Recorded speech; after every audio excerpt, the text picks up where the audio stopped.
Hey, here's a video that shows an example of some of the VBA programming I've done in Excel. And then another type of programming called HTAs, which are written in Notepad. Most people are familiar, if you have Excel or you've used it, people are usually familiar with, at least there's the opportunity to do VBA programming. HTAs a lot of people haven't heard about. I think they're a little more old school, but they're written completely in Notepad. And I learned how to use them because they're really efficient from an implementation standpoint. So, for example, if you're going to send it to somebody and they don't have Excel or they're not very proficient with Excel, and you need them to be able to implement the programming, to be able to use it, and they don't have that ability, if I put it into an HTA and I send it to them, it's run ready right when they get it. They can just download it to a folder, double-click it, and it works, and they can do the calculations. HTA uses HTML as its base, and then within that you use CSS to format some of it, and then you can use Java and you can use VB script for the programming. I use VB script because it's fairly similar to VBA. It's structured similarly, and that's what I use for the programming on that. But anyway, I'll go through the VBA examples first, and then I'll go over to some comparable HTA examples, and that way you can kind of see how HTAs work.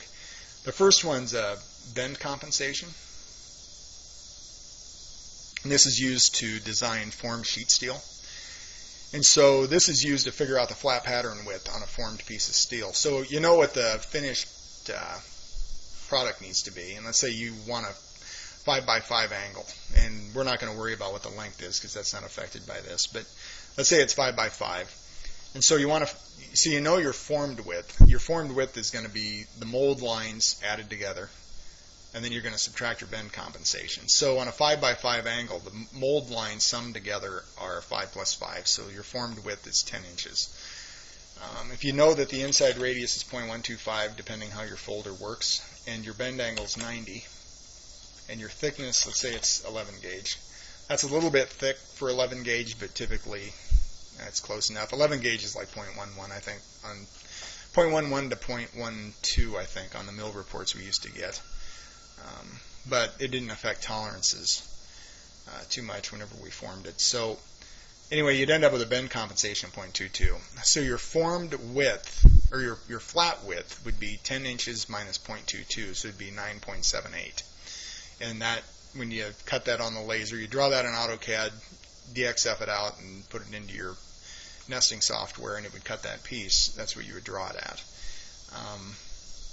Where I used to work, we used Inventor in the department I worked in. There were other guys that used AutoCAD, and they had bend tables. And the bend tables, any design aid, my philosophy has been I kind of like to know how to produce that design aid on my own, so I understand the assumptions and limitations of what the design aid may be providing me. And so that way I don't run out of tolerance. If I just assume, hey, I just use the bend table, its numbers could still be off depending what I'm doing. So they had an assumption they used that if it was under 45 degree bend, they didn't take any bend compensation into account. If it was over 45, they subtracted whatever the amount was in the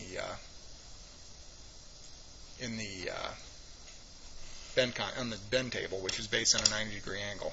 So for example, if I went 60, you're at 0.1. So that cuts your bend compensation down by half.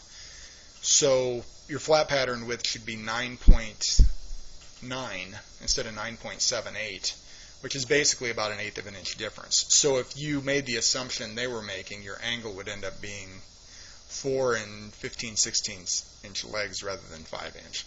Typically that's not going to get you in too much trouble. You just need to know what it is you're building and how those tolerances are going to interact with one another. If you're stacking a lot of parts together and you're having 1/16 of an inch differences from what your planned result is going to be, if you stack 20 panels together, you're an inch out of tolerance by the time you get to the end. So, you know, it's just a matter of understanding how the design aids you're using are going to affect what you're actually trying to produce.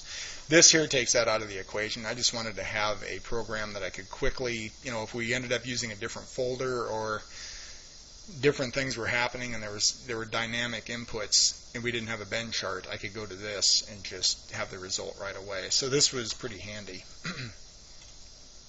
Okay, so that's the bend compensation. I have another one called roof factors, and it's from my framing days, and it's for figuring out factors for combination roofs.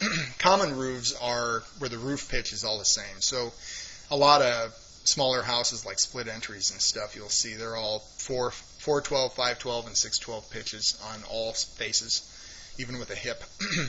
But let's say you go out to a more exotic part of town and it's they have combination roofs, and so they'll have an 812 on the front and back possibly and a 1212 on the sides. And so that skews everything. And back when I framed, there weren't any design aids to figure those out. You were just kind of left to your own abilities. Framing squares have the common roof factors on them. So for example, like for an 812 roof, I'll say the hip is 1.5 inches wide, because that'd be like a 2 by 8 or 2 by 10. So this is what a framing square would have on it. It would tell you, it's 817 is the hip factor. So that's the angle you would cut the end of the hip so that it would be vertical when it was put into place. Your jack bevels are all 45 degrees. So you'd bevel the jack rafter where it met the hip at a 45 degrees so it's seated tight. The common factor, that's the hypotenuse of an 812 rafter per foot run. The jack factor is the same per foot spacing because everything's on a 45 degree angle. And so let's say you're going at a foot center with your rafters, and your first rafter was 14.42 inches long. The rafter that was a foot away from it would be 14.42 inches longer. But then if you go to a combination roof, let's say you go to an 8 and a 10, everything gets skewed. Your rafter, your hip pitch is something different. Your jack bevels on the shallower roof pitch is going to be over 45 degrees, and on the steeper pitch is going to be less than 45. So let's go to something more common like an 8 and a 12. And so you end up with all this is customized based on what you're running into. And we ran into a lot of different combinations, 6 10s, 6 9s, 7 12s. I think we had a 7 and 11 once. Typically you would never see an 11, but we saw a few 7s. But this would be really quick. And I did this in QBasic originally using a Commodore 64, so that's how far back this goes. And this is written using VBA, which is similar to QBasic. It just uses Excel. You can convert it to fractions if you don't want the decimals, and you can go down to the nearest 16th or nearest 32nd, and it switches them for you. If you don't want it, you just want the decimals, that's it. And then you can export the factors. So if you want to print it out and take it to a job site or something, you can just do that. There's a README that explains what all this means. I'm going to try to hold this video to less than half an hour, so I won't go through all of it. But that tells you everything you need to know for that roof. For the hips, the jack rafters, which are the rafters that frame into the hip, from the outside wall to the hip. And then your sheeting. So when you sheet, it's that angle that when you lay the sheeting down on the hip, along the hip plane, it tells you what the difference is going to be across that 4-foot length. So that's pretty handy. It keeps you from having to do a lot of field measuring and assumptions. So for example, if you were sheeting the 812 side, if you had the guy up on the roof tell you that it was a 50-inch long point, you would subtract 26.63 inches from the other side of the sheet, and it would be, whatever that, 24 inches and something. So, and you would know that. It would save you a lot of roof time, and you could calculate it rather than having to climb up and down the ladders and make adjustments until it looked right. You'd actually know what the numbers were. So that's the roof factors. Let me see how we're doing here. All right, we're at 9 minutes. We're not too bad. All right, so I have a calculate center of gravity in VBA, and this would be used when I did switchgear at Eaton. They had a lot of purchased equipment they put in, and a lot of that electrical gear is really heavy.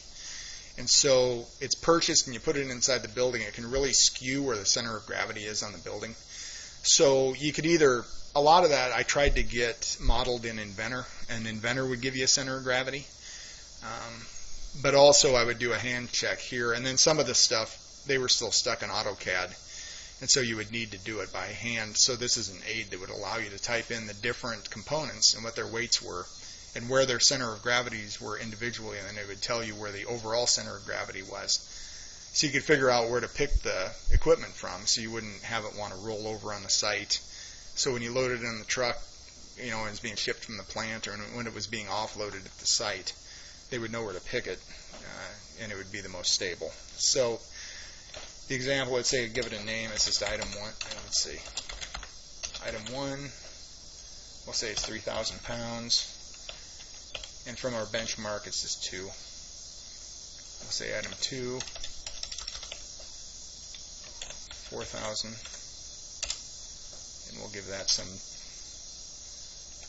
we'll get crazy and go 5 on that. And then we'll go 3. Go really heavy on it. Put a 0 for the Z. 3.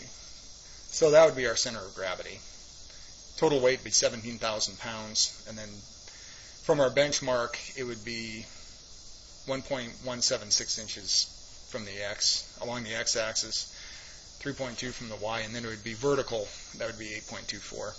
And then you could export it. And it'll export it using Excel, and so it just gives you a table. And so this is, if I was going to do it by hand, this is basically what it would look like on a sheet of paper.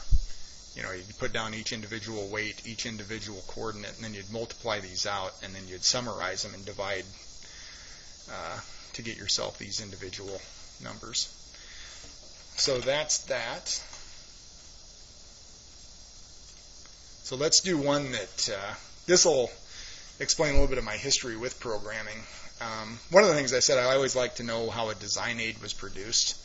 And so I like to know what the formulas were used and some of the assumptions so I can reproduce that design aid. And from that background, it kind of lended me towards programming, because then I have to take my assumptions and the formulas and teach it to somebody, and so I can teach it to the computer through programming and then get instant results and make sure that my programming's right. And so I can develop more flexible design aids with the computer than something that's on a static sheet of paper.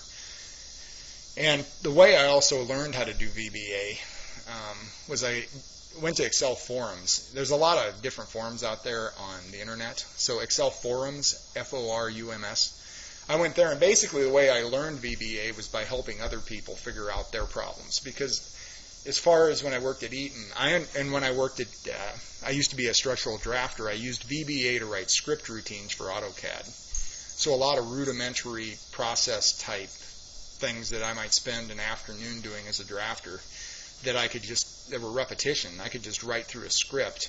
We would have as many as 70 sheets to hit, and I could write a script through VBA very rapidly, just give it some parameters. It would write the script. I would run the script and go to lunch, and it would go through the 70 sheets and update layers and do whatever I needed it to do. And come back, it'd be done. And so I would be at lunch, and it would be doing something that might have taken me the rest of the day to do if I was still there, and I could come back at lunch, from lunch, and I could start, I would be drafting. I wouldn't be doing a lot of extra, just rudimentary,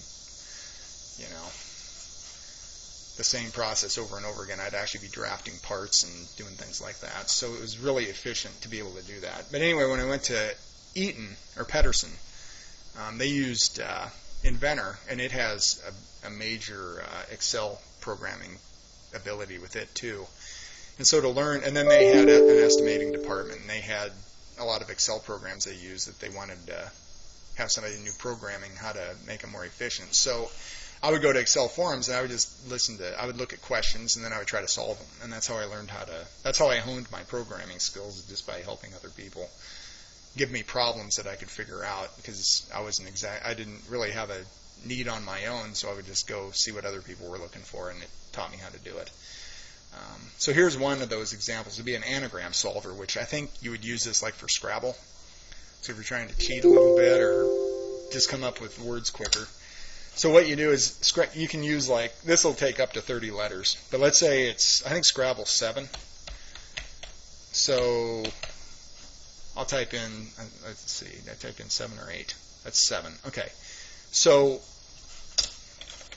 it's going to find the minimum word length. I'm going to say 4. Whoops. Oh, I think it'll only let me go. Here we go. There we go. So I'm going to limit it to 4-letter words or longer. And when it outputs it to the Notepad file, this characters per line, it'll only be 33 characters wide.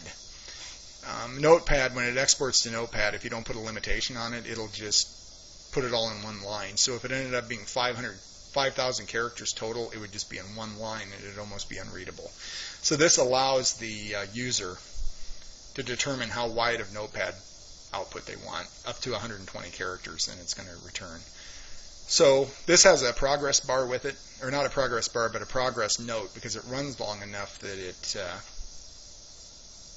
nobody wants to sit there and just look at a spinning wheel and wonder if it's still running. So at least it has something that shows you that it's still working. And so it came up with some words. Let's see. So that works pretty good. Let's go over here to HTA and look at the same programs. The only one I don't have over here, I don't have a center of gravity, but I do have a bend compensation. And so you can come in here and you can do the same thing. The cool thing about this is if you didn't have Excel or you weren't real proficient with it and you just wanted this program, I could just send it to somebody and they can have it. And so this program, for this program to send it to somebody, let's take a look at it. I think this program is only like 11 or 12 kilobytes. Yeah, so here it is, bend compensation. So it's 11 kilobytes. It's really small. It has an image file for the background, and it has an image file attached for this right here to show what each of these components means. So if I was going to send this to somebody, I would send them this 11 kilobyte file, the background image file, and this image file. And if they put them all in the same directory, it would find them and it would work. It should. And so that would be 3 files. Let's take a look at the actual program itself.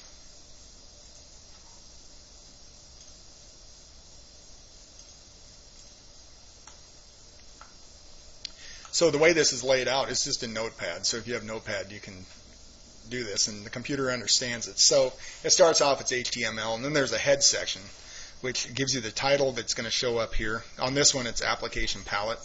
On bend compensation, it will say bend compensation up there. This part right here determines the window performance, so whether or not you're allowed to minimize it, whether you're allowed to stretch it, if you're allowed to locate it on the screen, whether it has scroll bars, things like that, whether you're allowed to open up more than one instance, or whether or not you're limited to just one at a time. So this one's limited. You can have one version open at a time. You're not allowed to stretch it, so that's this thin, and you can't maximize it. So if I open up that program again, the maximize button's half-toned, and you can't stretch it. It's locked. You can move it around, but you can't change that. If I go in here and change this to thick, and this to yes, save it, and then run it, now I can maximize it, and it's got all its stretch capabilities if you want to do that. Otherwise, I'll just leave it the way it was. And then down here, this is in CSS, and this little window here, which is HTA, doesn't have it, but the bend program does. So each one, there's an input section, a results section, a note definition sections, and an image section, and it's in the style portion of the head section of the HTA. So that's a lot of words, but anyway, it's there for formatting. That's what that means. So if I open this up, here's the input section. So if we come up here, this input section right here, this border, is double. That border style means double. Border radius, it doesn't have one, but it would have a 25-degree. The problem is it doesn't run the programming properly, depending what version of IE you're implementing or calling. The background is white smoke, so it's not quite white. It's kind of more of a grayish color. So you can see just a little bit of difference. The text box is white. This is a little bit off color. And then the height is 200 pixels, and the width is 10, and the width is 120. The padding means it's just got 10 pixels around it before any other objects are there, and then the position is fixed, so you can't move it. And then its location in the window is 10 pixels down or to the left and 10 pixels down from the top. And then the results is the same, definitions down here is the same, and then this image has got an area that's defined for it. After the head section, you have the programming section, and you want to basically you call out if it's VB script or Java. I use VB script exclusively because that's what I know how to do. And so you come in and it's got all the programming for the calculations. So as you type things in here, it determines whether it's a letter. It won't allow letters to be typed in. Once all these fields are filled and you tab to the next field, it'll do a calculation over here and give you the results. So that's this section, which is the script section. And then you come down to the body section, which defines the internal parts of each of these areas. So the body background is the sheet metal. So let's say I make that so it's a comment. I don't think I can open up more than one version. Yeah, see, it didn't let me. So now it won't have one. It'll just be white. And you can see that kind of smoke color there. So we'll put that back in. But then the division ID, whoops, I forgot to save it.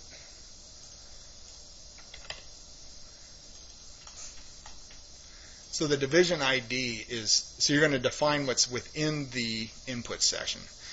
And so you start with the division, and then you end with a backslash division. That's what HTML does to turn on and off things. So if you look over here, I turned on the bolding.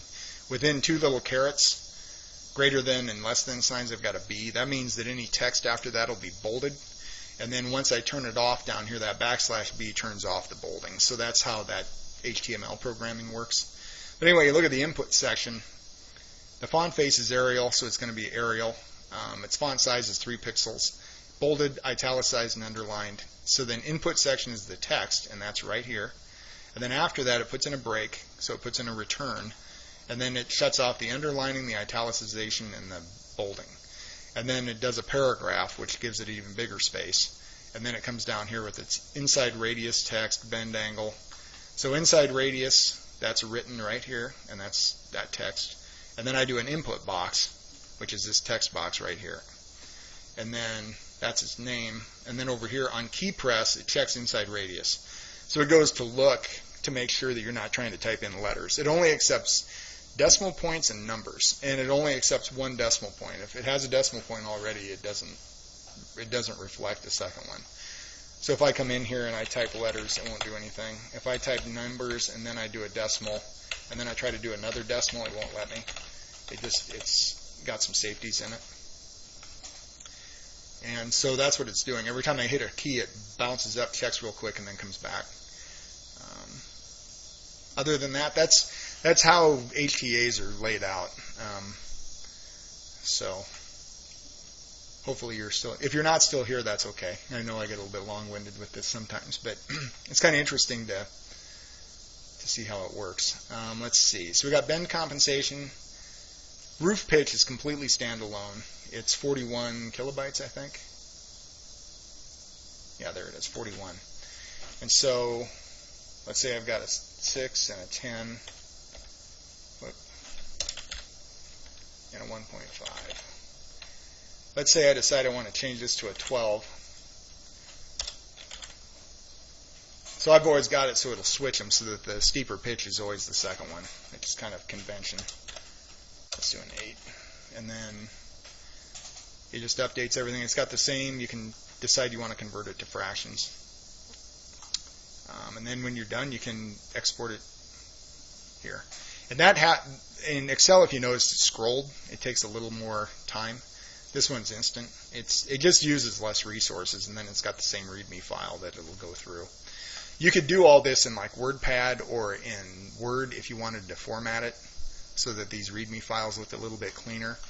But my objective was to I knew I might be limited to Notepad in some cases, so everything I use as output with HTAs is Notepad files. And I do that a lot with Excel too. I just want the data. I don't necessarily need it. I need it to be somewhat organized so I can read it, but I don't need it to be overly formatted or anything. So it just makes it quicker. So that's that. Then the anagram solver's here, and it's kind of an interesting one because let's see what we got here.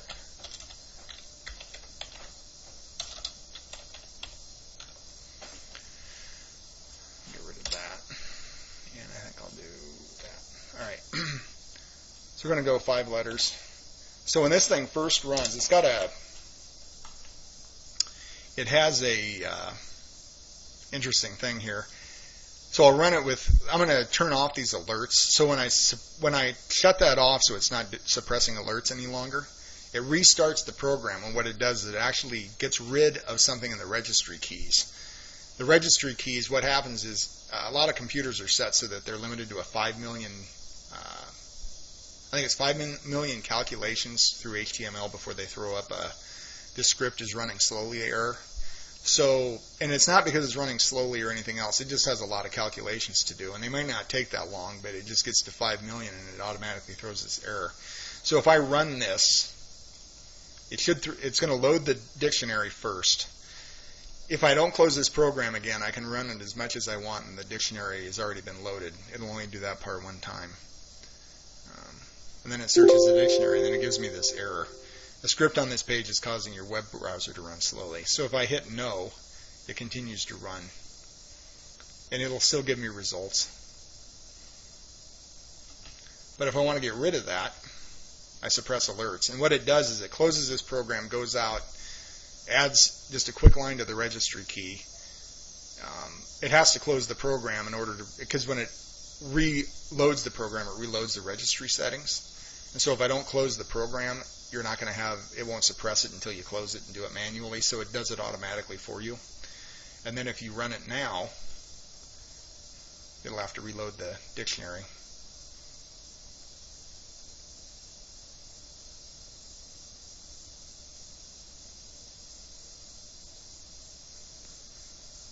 But you didn't get any error, so that's pretty cool.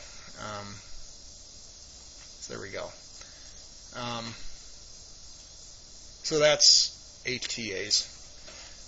They're really powerful. They help out a little bit. I like VB script too, but it's just VBA. I like it okay, but sometimes I just want to be able to just go hit a shortcut on my desktop and just have a quick panel. And if you want to give it to somebody and they've got different Excel settings, sometimes people are limited on how their VBA is allowed to run and how macros are allowed to run. So if you just send them one of these, it gives them what they need, and they don't have to go through the secondary program like Excel.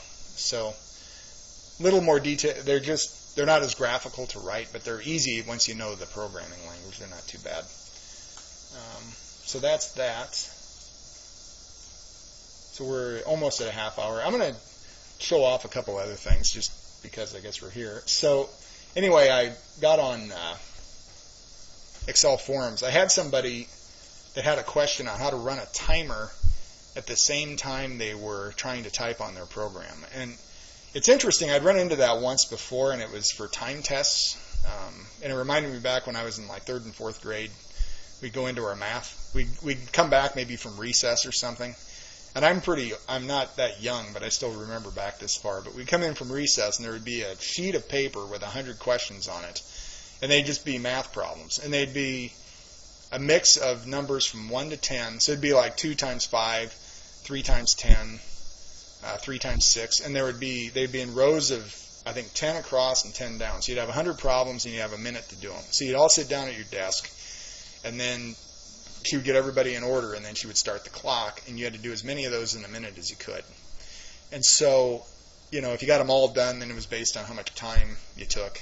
If you didn't get them all done before the minute was up, you were graded on that. And then if you missed problems, it counted against you somehow. But they wanted a running timer and then just have questions pop up. It was the same thing, but it was electronic. And so they wanted to do something like this in Excel. And the problem with Excel, I'd never run into it before, because if you try to do a timer, any kind of programming that runs in the background, the minute you start typing in these cells, it stops it. It interrupts the programming. So and I had looked around, I never saw any programming that had a solution to it. And then one solution I had, the screen would flicker and the cursor would flicker, and I was able to solve all that. So what he wanted to do, basically, he didn't tell me what it was for, but it's for fantasy football, it looks like. He's got 12 teams, and he's got 16 players on each team. And so for his draft, you would start, and each draft pick has 2 minutes. And so you come down here, and the minute you type in Joe Blow and you move to the next cell, it resets to 2 minutes. And then you type in and it hesitates while you're typing it in. But then you move up. So basically you type it in. Once you know the selection, you type it in and the clock stops. And then when you move to the next cell, it starts again. It resets it. So if I come in here and change that, it'll reset it to 2 minutes. And it works. The cursor doesn't flicker, and it ended up being kind of neat. But this is one of the things that I guess you might not use in a manufacturing environment or a work environment, but you know, it might have some use. It works out okay. You can stop it and then start it up again. It kind of jumped there. I'm not sure. But it's accurate. The other thing is having this thing be accurate. I would be off. I noticed on 2 minutes when I first wrote it, it would be off like 4 seconds by the time it was done. So I had to. So the reason it jumps is it compares right now to the time it thinks it was. So it compares the last time of day it knew to the time of day it is now, and then it subtracts that amount of seconds from what's in that display. So sometimes you might see it jump slightly just to be able to make up that difference. But basically what it's doing is it runs the program each second, and then it stops. So the program's not continuously running in the background, which that's typically what people try to do with a solution, and it gets interrupted if you try to do anything. So this worked out pretty well. I'm boasting a little bit, but I guess there we are. Okay, the other thing I ran into is, let's see, I learned how to do sound and how to randomize. I was at Harrah's over there at the casino, and sometimes I get half off a buffet, and so I was over there with some friends one night, and let's see if I can close this. Yeah. And I went back there, and they had they have those, I forgot what multi-game things where they can do blackjack, I think poker, and then they had Keno. And I was watching the Keno and the blackjack things, and the Keno one, it was like, I think I could write that in VBA. It was just interesting because I think that's a VBA program. So I came home and I messed with it, and this is what I came up with. So on this, the numbers you've chosen are in red. So to choose one, you double-click it. To unchoose it, you double-click, and it'll go back to black. You can clear the card, and then you click here. You can play sound if you want. And then this does the draw speed, and I'll just put it on fast so that it works pretty quick. So the drum roll, what it's doing is randomizing 80 numbers, and then it just goes through the first 20 after the randomization, and those are the ones it's drawing. And it plays the sound as it does it. If it hits one of the numbers you've chosen, it makes like a cash register noise. No, it didn't do any cash register noises. That's about like Keno, though. I don't think you ever win. But so let's pick a bunch of numbers. So let's see, if you pick like 15 numbers and you get 10 of them right, I think you get your money back. I think those are the odds on Keno.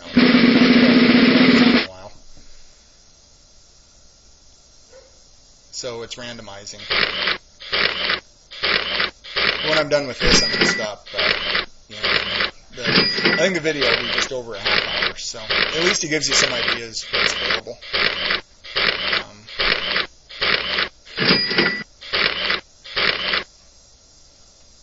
So there we go. One of the things with the VBA has a strong presence in Inventor. At least it did when I was at Eaton. I did a lot of VBA programming in Inventor, and it saved us a ton of time. It didn't just save the drafting department time; it saved the shop time. We were able to better manage how we etch sheets, so we could put etching on the sheets, which they hadn't been doing. And for example, we had roof panels that we would do, and there might be 40 roof panels on a job with 20 weld studs on each panel.